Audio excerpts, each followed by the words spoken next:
Oh, crap.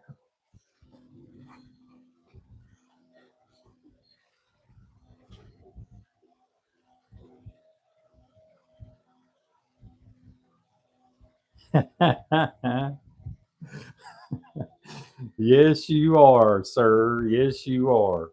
Let me know if you can hear me.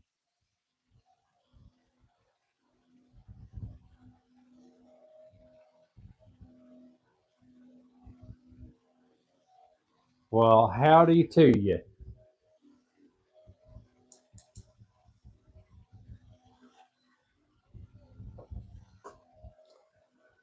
Okay, good deal. Good deal. Well, it's sure good to have you in here. Uh, this is like my third live, so I'm still trying to figure all this stuff out.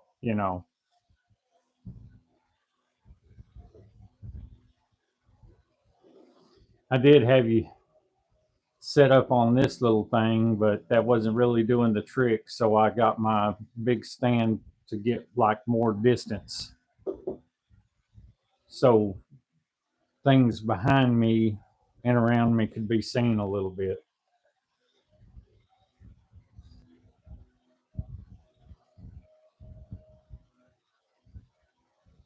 Yeah, and I will. The thing about it is,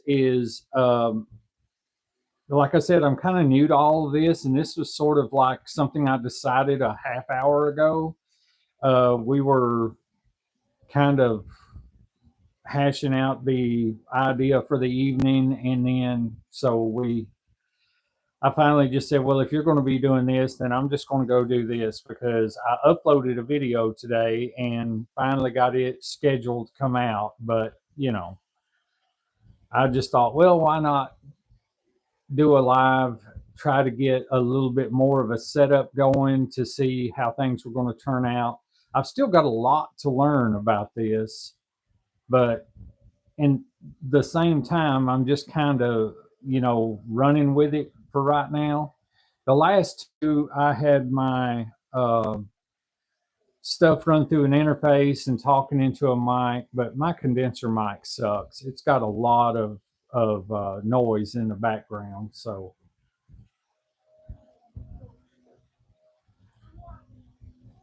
oh, good deal, good deal. I think that was the bass on the head rush, the first one, I think that I did, and I think that it was with this bass and this bass. I think I had a 3 Days Grace song on it, but that one I did a couple of weeks ago. I'm about 3 weeks ahead right now, so that I'm kind of doing the TED thing, except I'm not doing them every day. I'm doing them twice a week. So yeah, it's I've done lives other places. I'm on the app called Clapper. It's kind of like TikTok, and so anyway, just I didn't get many views on there. I did to begin with. It's like an earn money platform, but at the same time, like you get massive amounts of views and then it dwindles down, dwindles down. She's like, oh, I just give up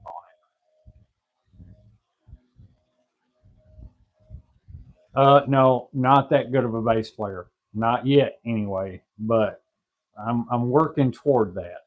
Definitely working toward that.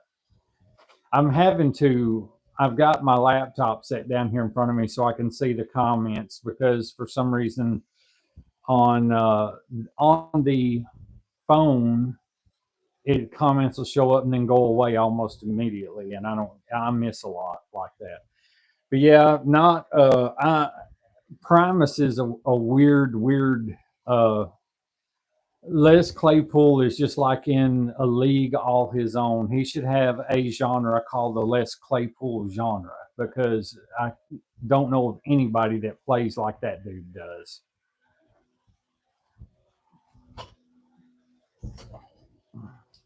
We get down here a little more level.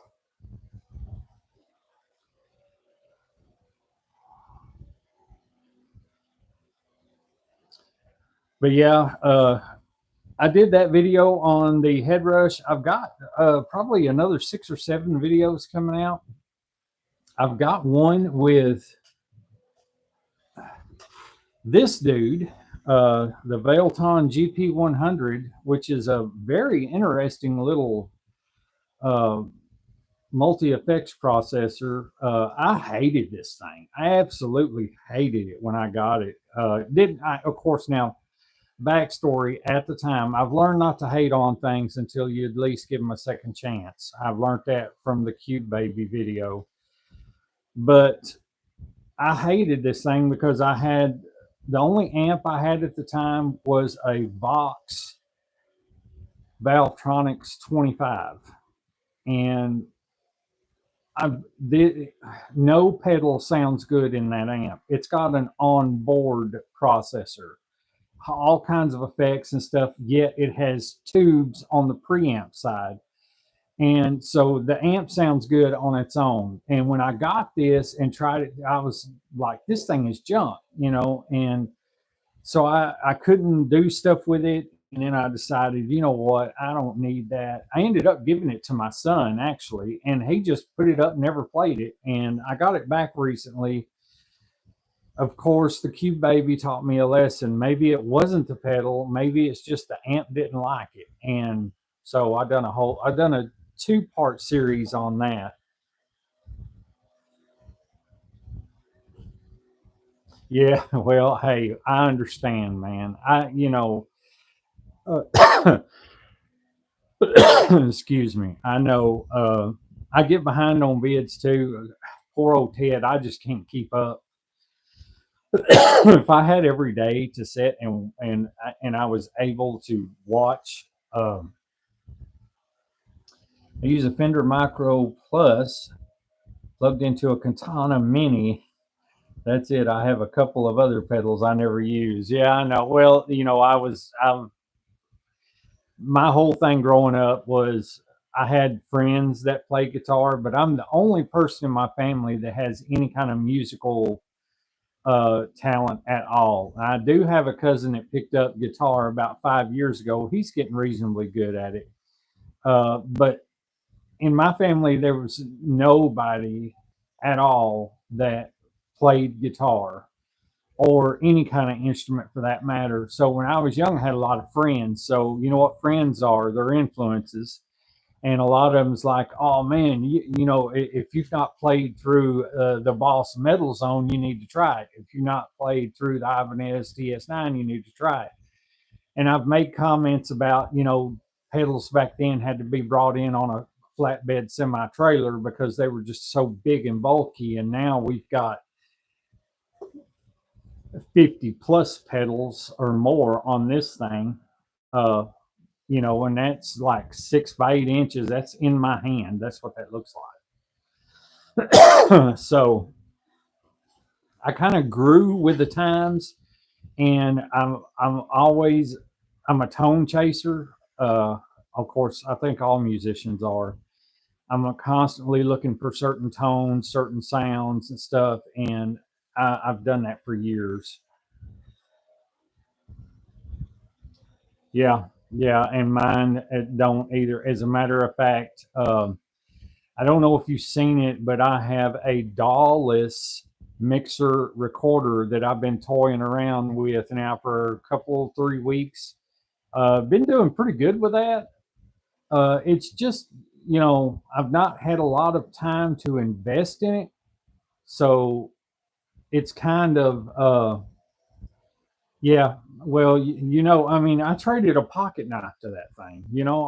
This guy put it up on Marketplace and was like, we'll trade for music equipment, pocket knives, hunting equipment. And I had this pocket knife. It was a Case Double X. I bought it brand new. Took it out of the box maybe 3 times and put it in the safe. And so I sent him a picture of it, and I was like, well, hey, there's no sense to me. If you ain't going to use it, you don't need to have it. So basically that's and he was like, yeah, man, you want to trade even? And I was like, sure. I come out like $15 to the good. So we ended up trading, and I ended up getting that, and it's been really cool. It's helped me out a lot on the Free Guitars group because now my mixes, when I do covers, are they're more like when I go from bass to guitar, you hear the bass while I'm playing bass, but when I stop playing bass, go to guitar, you hear me playing guitar and you don't hear the bass playing in the background, me playing the bass. You hear the song, the bass in the song. But so what that allows me to do is record each of those tracks. And then when I upload the song, I can bring in those tracks on top of it and then the videos of me playing, and then there's no interruption. So that's what it's helping me out with so far. As far as learning complete songs, I've still got to do that. I have some ideas, but my son's got my drum set, so that idea is sort of out. If I do any drums, it'll have to be with my Lakato drum machine and to run it through there. So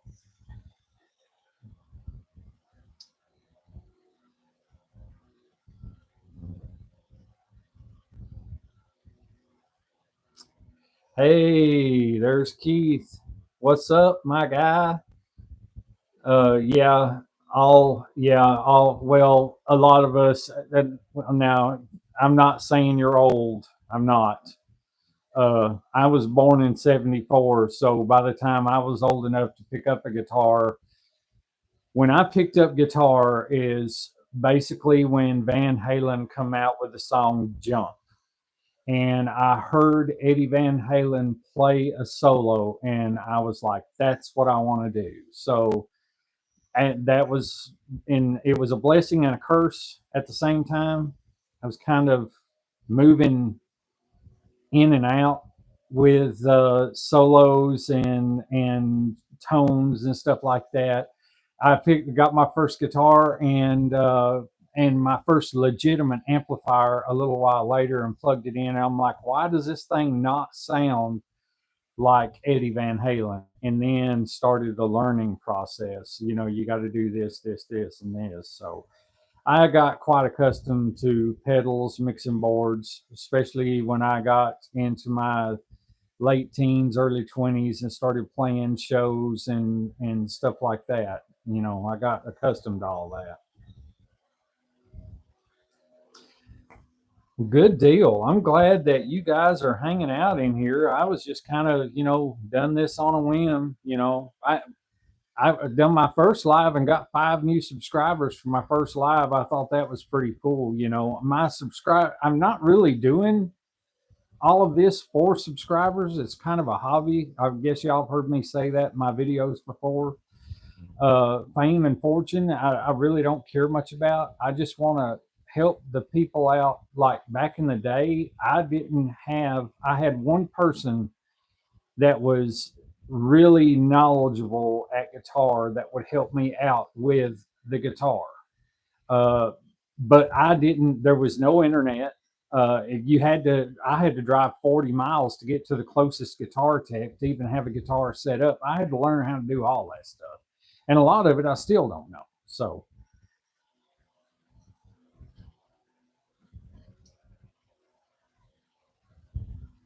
yeah. Hey, well, I appreciate it, Keith. That's cool, brother. I really appreciate it. Yeah, and I would have too if there had been one close by. But the guy, I always said there's two influences in my life, and one was Eddie Van Halen. He's basically the whole reason why I started playing guitar to begin with. And then the other was a man named Donnie Spears. Um as a matter of fact, this the telly over there is a Spear guitar, and I named it Donnie after him. He passed away about a year ago, and Donnie was the one that taught me that screaming death metal wasn't the only music out there, you know. So he introduced me to all different kinds of genres, and so because of that, and then taught me how to work on, how to restring, how to do all that stuff. So I started a guitar in the late 80s, off and on for years. Didn't really start trying to be better until the last few years. Yeah, I feel that. Uh, Very much amateur at all this. Well, I never went to a tech. I'm a cheap. I feel you. Let's see. Keith says, I remember taking my Strat to a local shop, asked for a setup. The guy looked at me like I was crazy. I didn't know what a setup was. I just asked for one. He ended up rolling the edges, fretwork. Well, that's pretty cool. You know, that stuff I didn't learn until I was up in my years. A long time ago. Let's see. Sean, Ted, J Man are all my teachers. Yeah, hey man, I've learned a lot from YouTube. I've done minor stuff to my guitars, but you guys have really helped me out with a lot of stuff. Like, it's crazy what I've picked up just from watching videos on YouTube. And that's why I want to do this too, is because I know that one of us is going to have that person, that beginning guitarist out there that is like, oh man, my guitar played great and now it sucks. I don't know why. That can find our videos and learn from that, and without having to go spend, I guess now it's just $50 to lay a guitar on a bench at a tech shop, and that's not including what they charge you to do to it. So that's kind of the whole reason why I wanted to do this to begin with.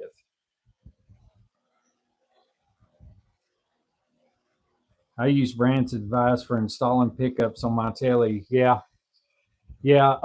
Well, installing pickups and stuff, the one thing I wasn't really good at was soldering, and I'm still not an expert at soldering. I know how to do it. I used to weld a lot. I used to operate heavy equipment as a job before my check engine light come on and it won't shut off, and my back went out and all that stuff. So uh, I knew what the principle kind of was behind it, and then I got into it and I was like, holy crap, this is completely different. So I had to do a lot of learning on the solder and stuff myself, you know.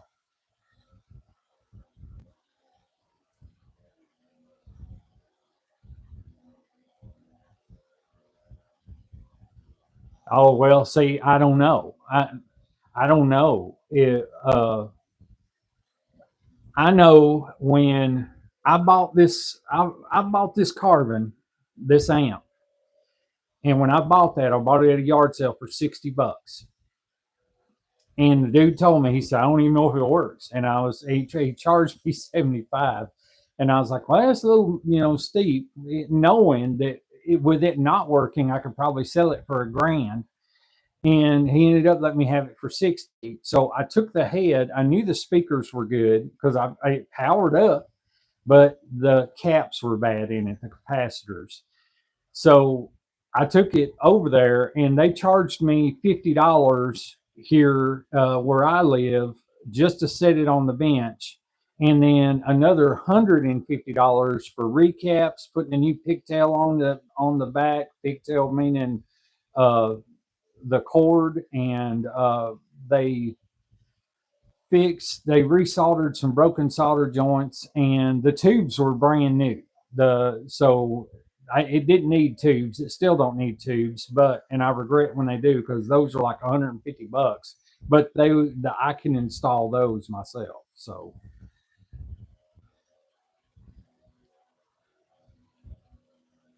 yeah, well, I want to. I'm just going to say this. I'm allergic to electricity. It makes me break out in convulsions and afros. Uh, I have had several run ins with electricity throughout my life, 110, 220, 443 phase, and every time it hurt really, really bad. So, knowing that a capacitor can store electricity and the fact that it has to be changed, I'll leave that up to somebody else. If it's tube changing, I can do that. If it's changing out pots, anything on the front, I can do that. It doesn't matter. If I have to work around capacitors or circuit boards, I'm out. I'm done. Let's see. For guitars, BCG 5150 guitars. Hey, yeah, what's up? All my friends are here. Let's see. Let me catch up on these real quick. Guitars are less than a setup fee. Yeah, right. And Keith says, "Hey, Brant and I don't need to worry about electric afros." Right, right. Well, it may grow hair. Who knows? If y'all never need to work on an amp head, just saying. Let's see. And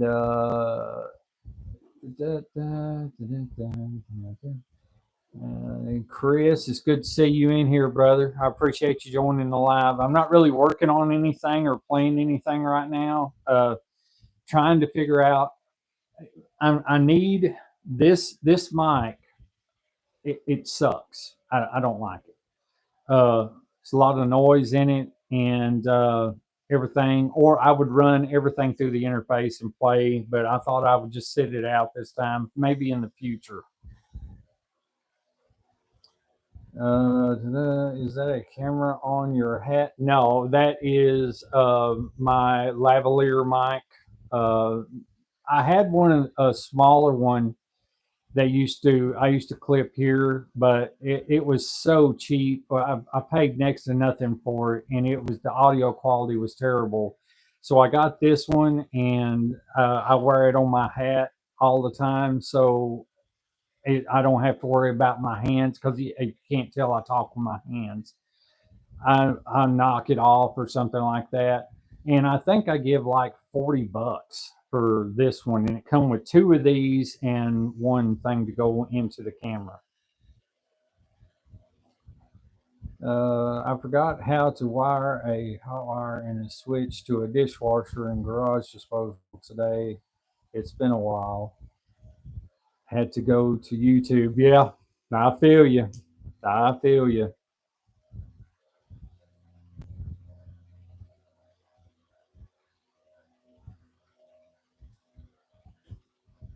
Well, a funny story about electricity. Of course, all of our first lesson is 110. You know, it's always a lamp with a short or something like that. And 110 will actually kill you quicker than 220, 440, whatever. Uh, I was, when I was a young man, I got a job in a sawmill. And I don't know if you guys are familiar with that type of work or not, but they test you. The first day you work there, they give you the most grueling job that everyone will quit their job to keep from having to do to the new person. And if they show up the second day, they know they're keepers. If they don't, whatever. So I did show up the second day, and then they put me on a stacking chain where we stacked lumber and cants and stuff like that. Well, I did that for 6 months, and then they put me in this machine called a debarker. And what a debarker does is you bring logs into this trough, and this big, huge chain pulls them up, and this cutting wheel gnaws off all of the bark on the log, and then you put it through to the mill to be cut up for lumber.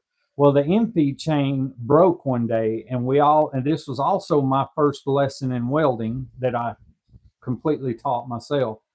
One of the links had broke, it had cracked, and it was hanging on the sprocket. So I went out there, it's raining, we're all wired with leads, the whole mill is grounded, and I sit down in that trough and touch that lead to that link. So yeah, wished I'd have had YouTube back then, because that wasn't a very pleasant feeling. That was a very hot welding lead, very hot.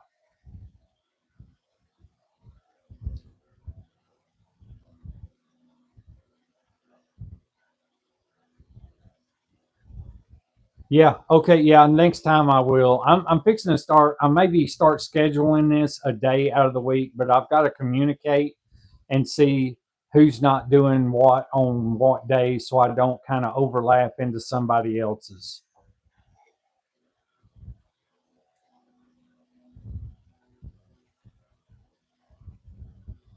Yeah, I'm going to tell you around where I'm from,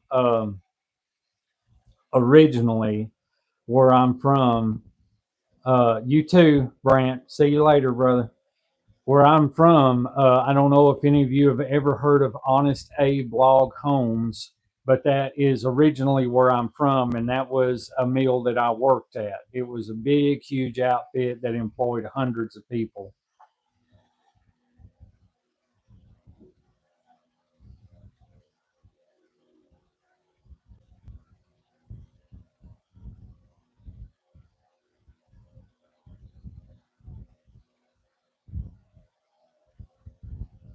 Yeah, Chris, I feel you. I do. No, this is not my first, Keith. This is my third. The first one was basically a test just to see what would happen, and it was basically me just, you know, camera. I couldn't really review the comments. I didn't think nobody would show up, and it ended up getting like 317 views, I think. And I ended up with 5 subscribers out of it, which is pretty cool. But now I was playing guitar and talking at the same time, which I will probably do again, but I've got to figure. I'm thinking about calling my Sweetwater rep here whenever I get the Headrush Flex Prime paid off, which will be in another couple of months. And I've talked to him, and he has recommended a couple of mics, good condenser mics, that I'm fixing to jump on. I've got an SM57 that I mic my amp with, but it just comes off all fuzzy and everything in the lives. So I just stopped doing that and started doing this. So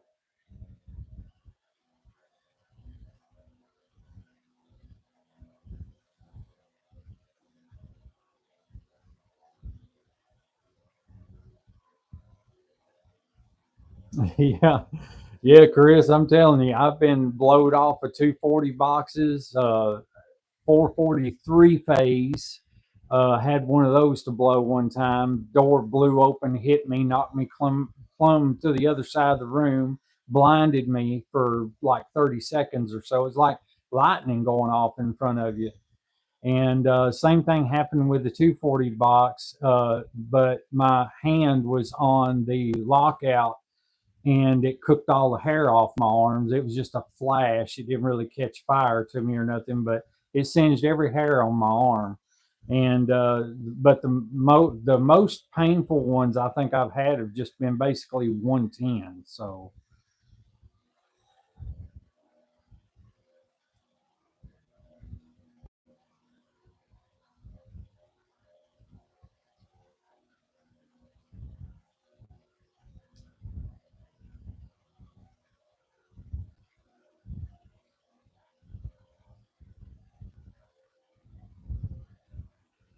I've not been on any of Oob's streams here lately. It seems like I can't never catch him. I'm always having to do something. I don't. I'm either not here or something. I can watch him after the fact.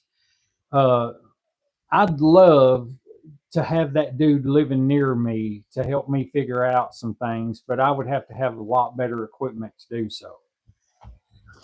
But anyway, I just wanted to get on here, and I'm not.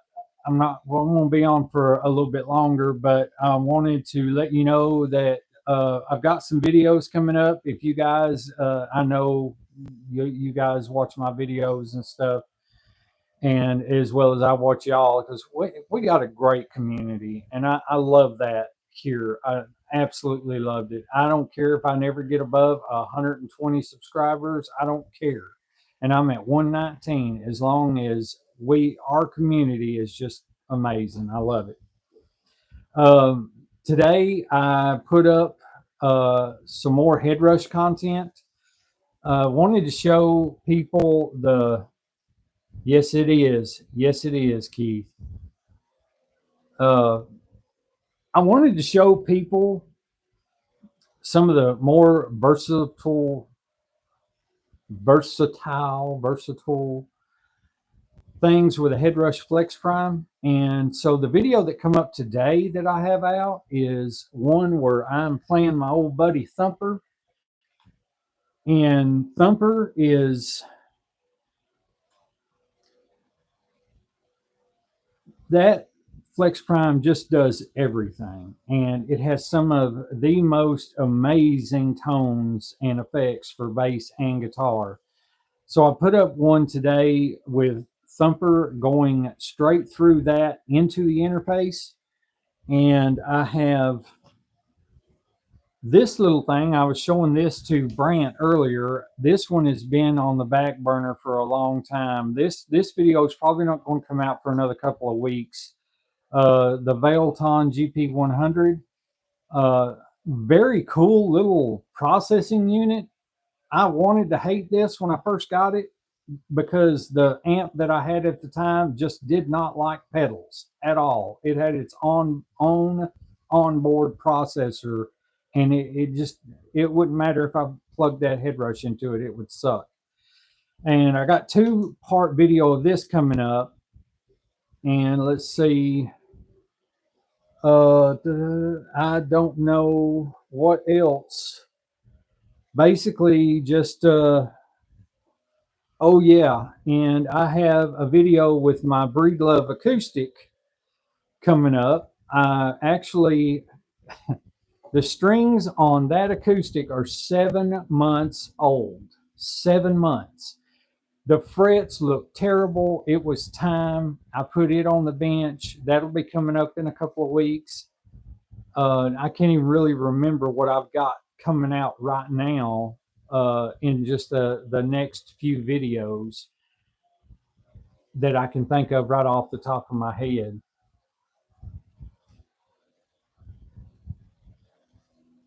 Yeah, I'm not much of a bass player. I've been primarily a guitar player my entire life. I picked up the bass about a year ago and just kind of running with it.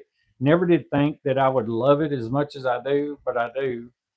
Uh, the bass is, I always used to tell people that bass was for people that couldn't handle 6 strings, so they only went with 4. And then when I was trying to run a DAW and do my own recording, and the DAW that I was using was basically GarageBand. I was trying to do like an intro thing to it. So what had happened is you had good drums on there. You had good drum samples. You could customize those samples. Everything was good. I could do my guitar parts. You had killer vocal effects and stuff on there, but their bass lines sucked. Just absolutely terrible.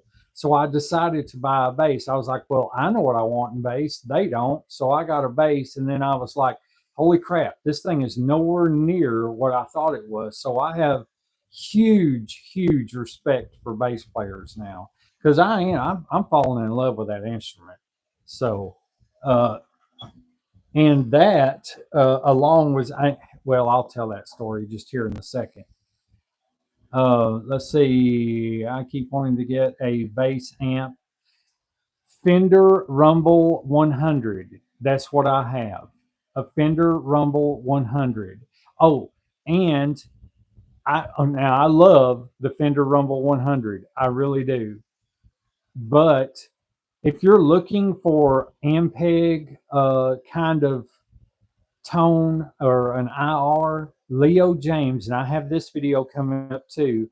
Leo James makes an IR box that has 32 IR cabs in it, 26 of which are guitar, and I think seven of them, ever how many? No, 25 of them I think are guitar, and then 7 of them are bass. And they have the Ampeg SVT in there. It completely changed the sound of my Fender Rumble.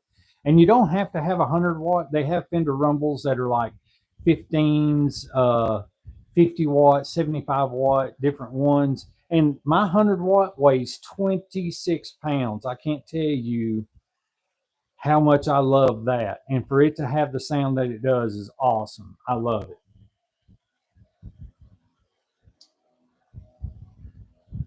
Yeah, yeah, it was. And it was good for a while, but now I'm not that tech savvy with DAWs. That's the reason why I have the Tascam DP O2CF is what I got. The Porta Studio. It's a DAW-less recording system, and I really like. You can lay tracks and everything, and then export them to a computer.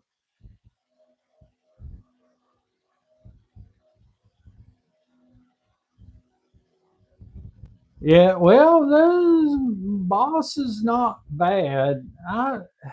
If I had to, the one thing Boss should have done was, I don't know, and I can't say this for all of their amplifiers, but for the one that I had, which was a 75-watt Katana, it had that Jensen speaker in it, but to me, it just sounded horrible. And I had another amp that had a Celestion in it, and I swapped the speakers out, and it sounded great after that. That was probably 10, 11 years ago. And it sounded great after that. I don't know what it is about their stock speakers, but it just wasn't all that great.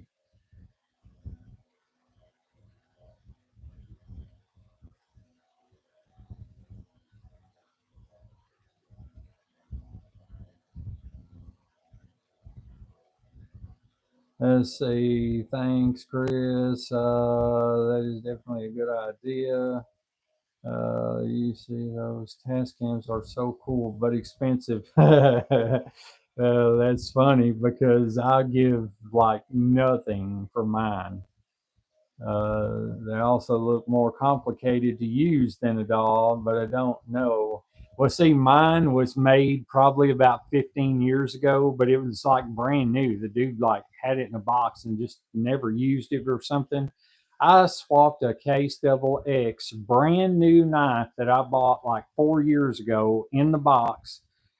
Only took it out 3 times. Sent him a picture of it because he said he would trade for hunting equipment, Case Double X knives, and I'm one of those, if you're not going to use it, you need to lose it kind of people. And so I knew it was in the safe. I sent him a picture. He said, "You want to swap even?" And so I ended up getting the Tascam Porta Studio. And it's an 8 track, which basically is all that I need. But you can record over, like you can do 8 tracks and export that and then import it and then do more tracks on top if you want to. But it's a pretty cool little deal, and it's not really as hard as I thought it was going to be. It was kind of intimidating at first, but it's not so bad now.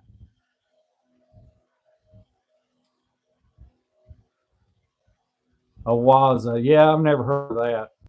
I think mine was a Jensen, had a Jensen speaker in it. Now I'm not sure about the Fender, what it has in it, but it's a 15-inch speaker, and that thing is.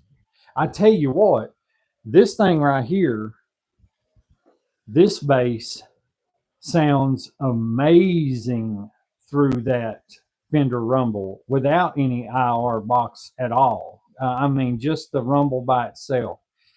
This fretless, I never thought I'd be into fretless, but this thing is just, this is an awesome, awesome bass right here. And I had, of course, now awesome sounding. This guitar is a wild guitar. It's 5 string fretless on one side and 7 string electric on the other. Very unique guitar, but I had to do a lot of work to this guitar to get this thing to play right and sound right. But if I had to, that was given to me for free. If you would ask me if I would go out and buy one of those, the answer would probably be no. But you can't look a gift horse in the mouth. I've done a lot of modifications to that, and it's a crazy, crazy instrument. But it taught me, when I won that on that Free Guitars Facebook group, I got the message. What model do you want? Well, I had that model in mind, but I wanted a fretted bass 5 string and a fretless or a fretted 7 string. And he sent me a message back and says, we don't have the fretted, we have a fretless. And I just couldn't wrap my head around how fretless even worked. So I was like, well, sure, whatever. At least I'll get a 7 string guitar out of it. And when I got it and I put some flat wound D'Addario bass strings on it, which were crazy expensive, but considering they last forever, and started working with it, that thing, the hardest part was getting the pitch just right, because you don't play in between the frets on that. You have to play on top of the fret. So that was kind of a muscle memory thing that I had to learn. But once I started learning it, it just started coming to me, and it's a great, great sounding guitar. I'll have to give him that. I'm sure those things came loaded with good mics too. It's perfect for writing songs with acoustic. Yeah. I like and look awesome. That is wild. Yeah. Yeah, it's a crazy guitar, man. And it being a double neck like that, I had to get used to between the necks, having to adjust my playing style between the necks. Uh, they don't. They're set. They're set necks. I'll get it back out for you. I'll tell you a horror story about this thing. They're set necks, glued in on both sides. There's no bolts, nothing. They're just glued in. Uh, when I got this thing, I'd had it about a week. I'd done already. Well, basically, what had happened is I put a set of D'Addario strings on the 7 string guitar side, and then on this side, it just had the strings that came on it, which were round wound. And on a fretless, I'm not real crazy about round wound. It needs to be a flat wound so it's smooth. And so I had this thing. The stand that it sits in right now has one of those locking things on it, and it's set up at an angle to where it can't fall forward. This thing weighs 11 pounds total. You're not gigging with this. I mean, unless you're like a bodybuilder or something, and still, it's going to wind up breaking your collarbone. But anyway, I had it sitting in another stand, and I had the neck to the bass side toward the back, and then the short neck to the front, the lighter one. And I rolled across the floor in my chair, and this thing has a strap on it, and one of the wheels grabbed the strap and it fell flat on its face on the 7 string side. And when that happened, the bass side, this neck flexed and then popped right out of the pocket.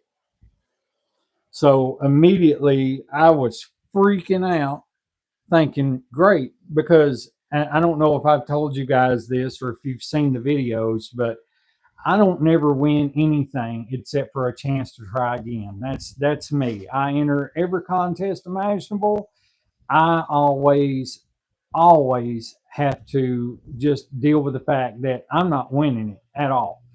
The one thing that I win falls flat on his face and the bass neck pops right out of the pocket. So I'm freaking out. I'm thinking, well, yeah, basically string tension. And I think that's the reason why that pop flexed and popped out like it did, was because of the bass strings that it came with. I don't know. These are even more tension on it.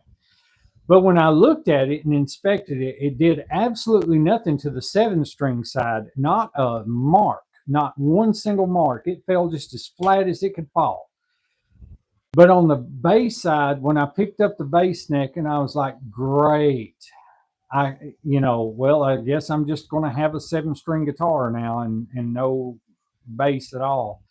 Well, I looked at the pocket, and the glue that they used at the factory that builds this guitar is not, it just, you know how, okay, you guys know if you put a set neck in or anything like that, I always use Titebond. Titebond is like the best wood glue I can find around here. You put that in there, you take your finger, you smear it even across all the surfaces, then you clamp it down and you leave that dude for 24 to 36 hours. That's what you do. And you don't have to worry about it after that. It's just, it's there. This, it looks like they just took a glue bottle and just went and then just stuck the neck on there. And you could see like it was, nothing was holding it on. I was surprised it even made it here in shipping without it popping out. So basically, what I did was I sanded everything, looked for more damage. There was none. So I sanded all the glue off of the back of the neck and the sides, and I sanded it out from the neck pocket, and I covered it in Titebond, glued that or clamped that thing down for, I think it was right at 36 hours, and hasn't given me a problem since. It has been perfectly fine. I don't always play it, but every now and then I get in that little fretless mood, maybe some Hey You by Pink Floyd or, you know, something like that. And, you know, I'll pick it up and play it. And it's just a great instrument if you don't mind putting all the work into it to make it great. I had to swap both the bridges. I had to, let's see, both bridges got changed. I had to put the string trees on the 7-string side, the string bar on the 5-string fretless side, because the A string kept popping out of the nut slot on that side, because you know they can't angle the necks back because they touch each other, so they're pretty much straight. And the angle that the string comes over the nut, they just popped out. So I had to refile the nuts. I had to do all kinds of crazy stuff to it. It was insane.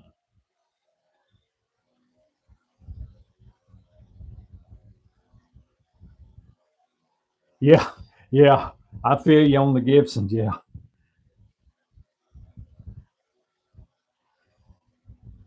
Let's see. Chris says, I'm the same way. The Fesley I won was my first, except a unicorn I won in New Jersey, Wildwood, New Jersey, on the boardwalk. You know, I have not played. I've not gotten. I want. These are the things that I want. I want. I want to try the Fesleys. I want to do the Leo James Monsoon and the Hurricane. Both of those.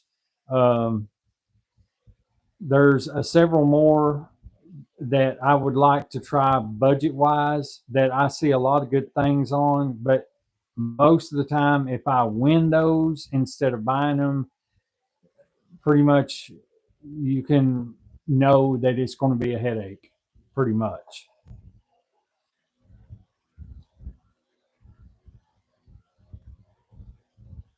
Yeah, yeah, Chris. Yeah, Type Bond definitely, and I'm with you on the epoxy too. It is good for cracks.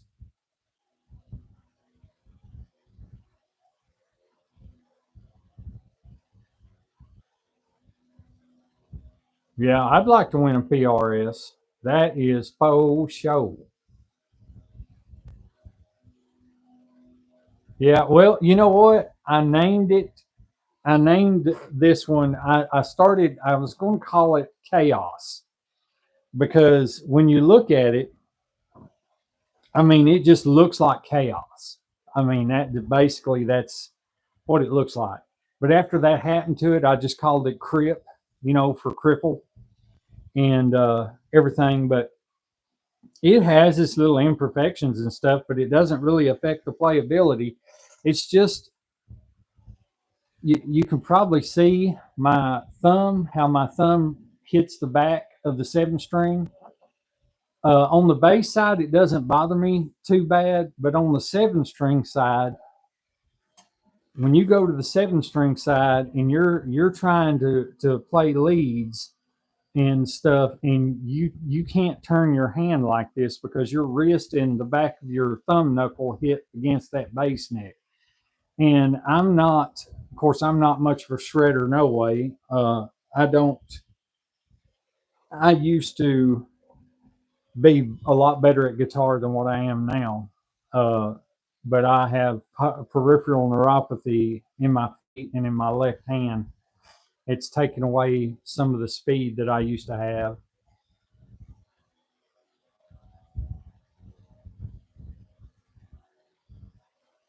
Yeah.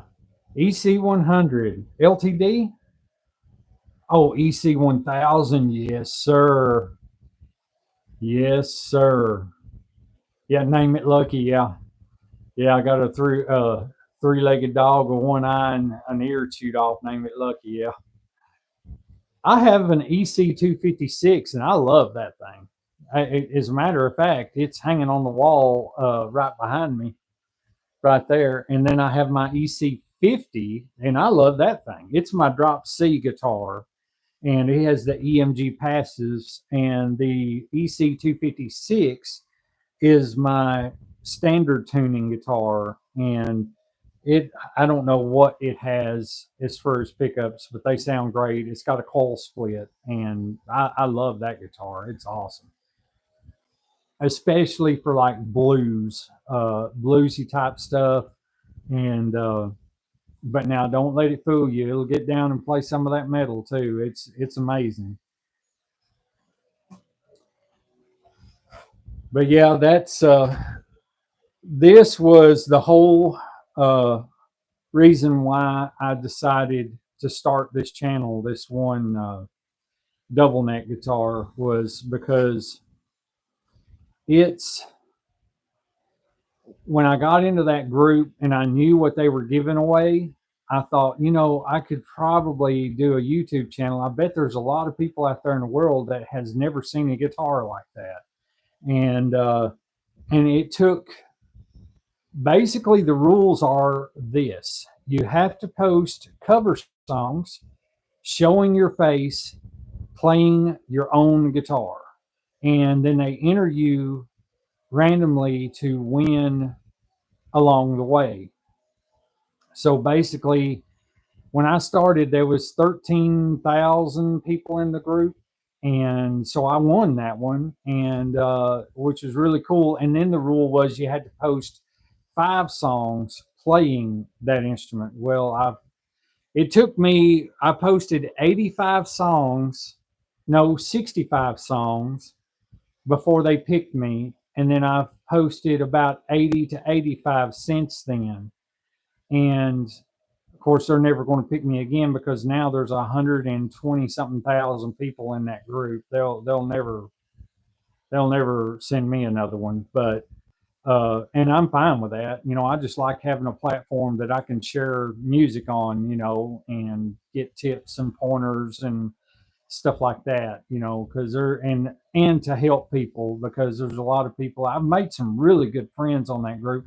One guy named Justin, me and him talk daily through Messenger all the time. We talk all the time, and it's a real good group.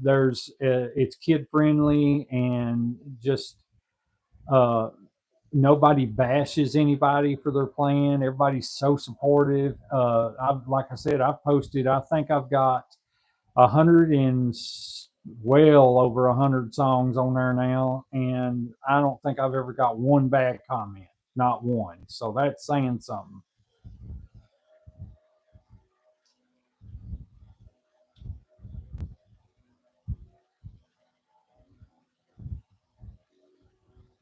Yeah.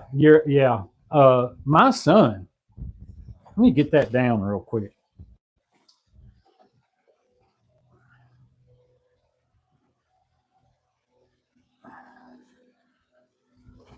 My son had gotten, this is the EC50. My son had gotten this guitar, and it was like a silver metal flake with a black, it was like a silver burst, but it had black around it. And he absolutely hated the look of it. And I can't say to blame him because it didn't look all that great. But when I played it, the pickups were just amazing, especially when you tune low. And this is tuned to drop C. That's what it stays in. Everything in here is tuned different. Uh, like there's one there that's tuned to half step down. That one's tuned to drop C sharp. This one's drop C. I've got one in drop D over there. Another one over there that is tuned to open A. Just different tunings throughout. But this one sounds the best in drop C. So I've had this for about 2 years, and when I got it, I got one of those guitar skins off of Amazon, and I was tired of looking at that silver burst color to it, and I was like, this thing needs to be metal. So they had a guitar skin that was a dragon, and I put that on there and cut a piece off and put it on the headstock. And but yeah, and then I just went around, trimmed around the edges. But that was before the YouTube, and all that. But yeah, this is a great, great guitar. I love this guitar. Always my go-to for anything drop C, and I keep tens on this guitar. You guys probably know if you put tens on a guitar, you can tune down to drop C. Some people even want to go 11s for that, but tens is enough for me. So.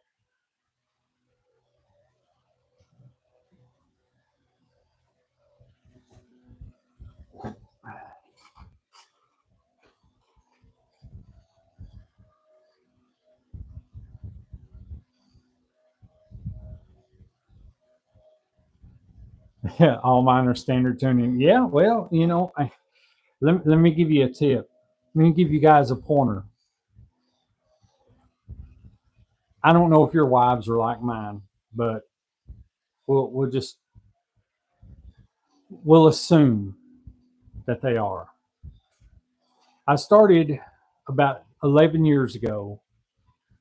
I had a Ibanez RG370DX. It's been featured on this channel before. My son has it now.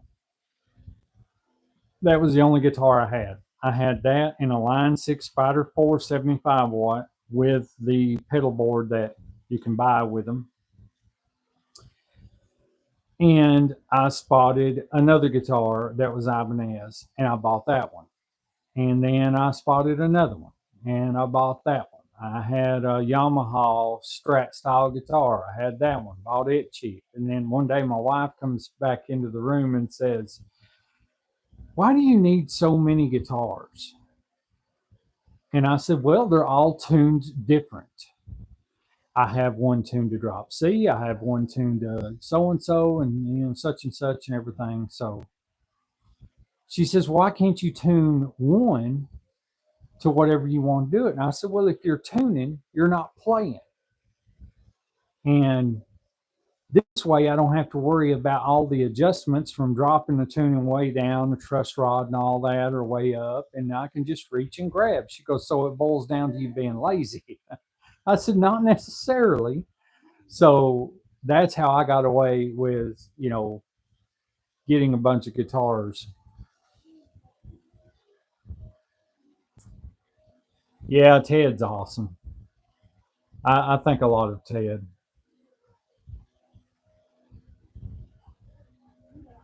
Yeah. I get scared when someone talks about dropping their guitars. But yeah. Uh, well, guys, I really appreciate y'all coming in here and everything. I'm going to cut it because I think my camera may be dying, and I don't want to be cut off abruptly during the stream. So, but I appreciate y'all coming in. This is Yeah, thank you, Keith. I appreciate that. Everybody needs to laugh, man, and that's like what I do. Besides the music, and I just love making people laugh, have a good time. Uh, but yeah, I'm going to start doing these once a week. I'm not really decided yet on what day. Like I said earlier, I'm going to start getting with people and seeing, trying to take notes on when they do their streams, because I don't want to overlap with anybody or anything like that.